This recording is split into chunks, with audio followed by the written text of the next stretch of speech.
Hi friends. अभी ये जो IG 2 का जो पार्ट 3 का जो एक पार्ट पेंडिंग था, लाइक्लीहुड एंड सिविरिटी। यहाँ पे हम लोगों ने जस्टिफिकेशन तो लिख ही लिया है, एक्शन क्या था हमारा वो हम लोगों ने लिख लिया, स्पेसिफिक लीगल आर्गुमेंट है वो हम लोगों ने लिख लिया। अभी यहाँ पे आता है consideration of likelihood and severity. तो लाइक्लीहुड की यहाँ पे जो कैटेगरी है ये हमारी फिक्स है, certain, it will happen again and soon. आप इसको अपने जो IG 2 फॉर्मेट है उसमें आप उसको यूज कर सकते हैं। ठीक है। जिस लाइकली है, पॉसिबल है, अनलाइकली है, रेयर है, ये सारी जो है एज पर HHG 245 जो डॉक्यूमेंट है वहां से ली गई हैं। ऐसे ही जो सिविरिटी की कंडीशंस हैं जैसे मिनिमल, नो नो इंजरी और डैमेज अकर्ड, माइनर, मेजर का जो पार्ट है यहाँ पे हमारा, yes, then the catastrophic failure. तो इस तरीके से हमारा जो है 4 सिविरिटी का जो लेवल है हम लोगों ने डिसाइड किया। अभी जो लाइक्लीहुड पार्ट है, अभी हमें ये, जब हम इसको IG 2 रिपोर्ट बना रहे हैं और 3 जस्टिफिकेशन देना है, तो 3 में पहला जस्टिफिकेशन हम लोग दे रहे हैं जो हम लोगों ने एक कंट्रोल मेजर बनाया था। मैंने अभी एग्जाम्पल चेंज किया है, नहीं तो काफी लोग सेम एग्जाम्पल को कॉपी पेस्ट कर देंगे। तो लाइक्लीहुड लेवल क्या है, तो हम लोग यहाँ पे ऐसे लिखेंगे, likelihood level is certain. Yes, ये हमारा सर्टेन। तो सर्टेन यहाँ लिखा हुआ है कि हम जो भी अपना रिस्क बना रहे हैं या कंडीशन बना रहे हैं उसमें हम इसको जो है ध्यान रखेंगे कि हम सर्टेन की तरफ जाएं हमेशा, जिसमें हायर रिस्क है। तो यहाँ पे देखते हैं कि सर्टेन क्यों है, लाइक्लीहुड का पार्ट है। जब हम अपने पार्ट 2 में जाएंगे तो यहाँ पे हमारा ये लाइक्लीहुड पार्ट है, how they will be harm. यह लाइक्लीहुड का पार्ट है, तो इसको हम लोग यहाँ से कॉपी करेंगे और इसको कॉपी करके हम लोग यहाँ पे डायरेक्टली अप्लाई करेंगे।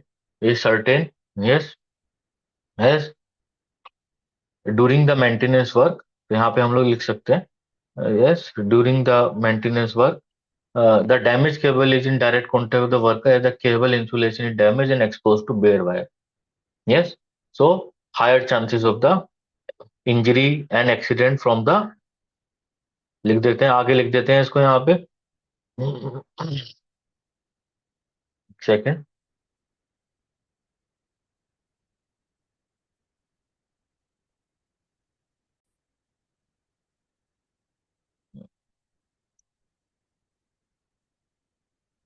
So there are chances of electrocution and lead to the fatality.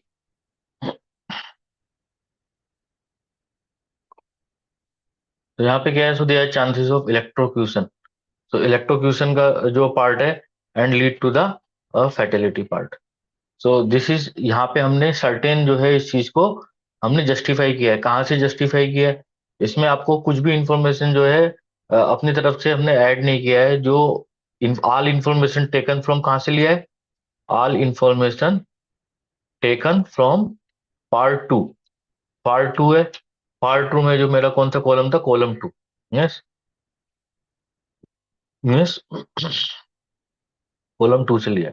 Yes, तो ये हमारा इस, ये इन्फॉर्मेशन आपको नहीं लिखनी है, ये तो मैं आपको यहाँ पे लिख के दिखा रहा हूँ, this information not to be written. ठीक है, लाइक्लीहुड का पार्ट हो गया। अभी जो मेरा सिविरिटी का जो पार्ट है, तो अभी जैसे मैं इलेक्ट्रिकल हजार्ड्स के बारे में बात कर रहा हूँ, तो यहाँ पे सिविरिटी लेवल ऑलरेडी लिखा हुआ है। तो सिविरिटी लेवल क्या होगा, yes, severity level, severity level is catastrophic. Yes, catastrophic. Yes, why it is as due to electrocution. कहाँ से लिया हुआ है, यहाँ भी मुझे कुछ नहीं करना है, इंफॉर्मेशन को जो मेरा पार्ट 2 कॉलम 2 में लिखा हुआ है वहां से उठाना है और यहाँ पे उसको लग देना है।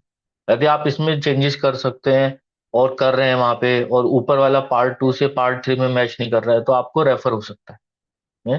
तो due to the electrical work, बस मैंने इसको एक सेंटेंस में कन्वर्ट कर दिया। यस, इलेक्ट्रिकल वर्क, इट में lead to the third degree of burn, fatality, respiratory system problem, falling due to electric arc explosion, etc. Same चीज मैंने लिया है, यहाँ भी जो इन्फॉर्मेशन मैं लेके आया हूँ, मैं इसको हल्का सा ऐसे यहाँ पे कर देता हूँ, आपको इजी हो जाएगा। जो हम लोग इसको जब बना रहे हैं, आपको ये information, all information taken from the part 2 column 2 जो आपने बनाई है। वो आपका है। ये ऐसा नहीं है कि कहीं और से इंफॉर्मेशन आपने डाली है या उसको कॉपी पेस्ट किया, कैटेगरी में नहीं आ रहा है ये। तो सिविरिटी लेवल इज कैटास्ट्रोफिक। जो हमारा सिविरिटी लेवल है उसको बस जो है, yes due to the electrical work, yes, so this is the part will be required, yes severity. Now इसमें अभी और भी जो हमारे रिक्वायरमेंट्स हैं, जो रिक्वायरमेंट्स हमें जो है इसमें हमें और कवर करनी है यहाँ पे। अभी इन लोगों ने टाइप्स ऑफ इंजरी और ill health, yes, type of injury और ill health part will be there, yes. तो टाइप ऑफ इंजरी और इल हेल्थ में हमारा जो मेन पार्ट है वो type of injury ill health. So type of injury और इल हेल्थ में हमारा जो, अभी हम ये लिखेंगे जो टाइप ऑफ इंजरी और इल हेल्थ, इसका मतलब ये ऑलरेडी हम लोगों ने कॉलम 2 में लिखा हुआ है, जो हमारा पार्ट 2 का है। तो वहीं से हम लोग कॉपी पेस्ट कर लेंगे, अभी किया है, ठीक है। तो यहाँ पे लिख देंगे due to the electrical work, अभी किया है, आपके सामने किया है अभी, तो सेम चीज आप इसको यहाँ लिख देंगे, due to the electrical electrocution, yes,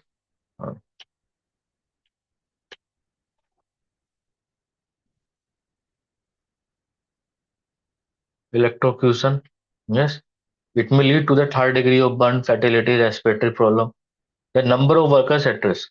जैसे अभी देखते हैं कि यहाँ पे जो पार्ट 2 था, वर्कर विल बी हार्म, तो इस पर्टिकुलर एक्टिविटी में पैनल मेंटेनेंस में कितने लोग हो सकते हैं। तो आपको पता होना चाहिए कि हाँ इतने लोग हैं, तो आप एक नंबर लिख दीजिए कि 2 वर्कर्स या 3 वर्कर्स या 4 वर्कर्स। अभी एक वर्कर डायरेक्टली कांटेक्ट में आ रहा है, लेकिन जितने वर्कर मेंटेनेंस कर रहे होंगे 2 या 3 मिलके, वो सारे तो कांटेक्ट में नहीं आ रहे होंगे।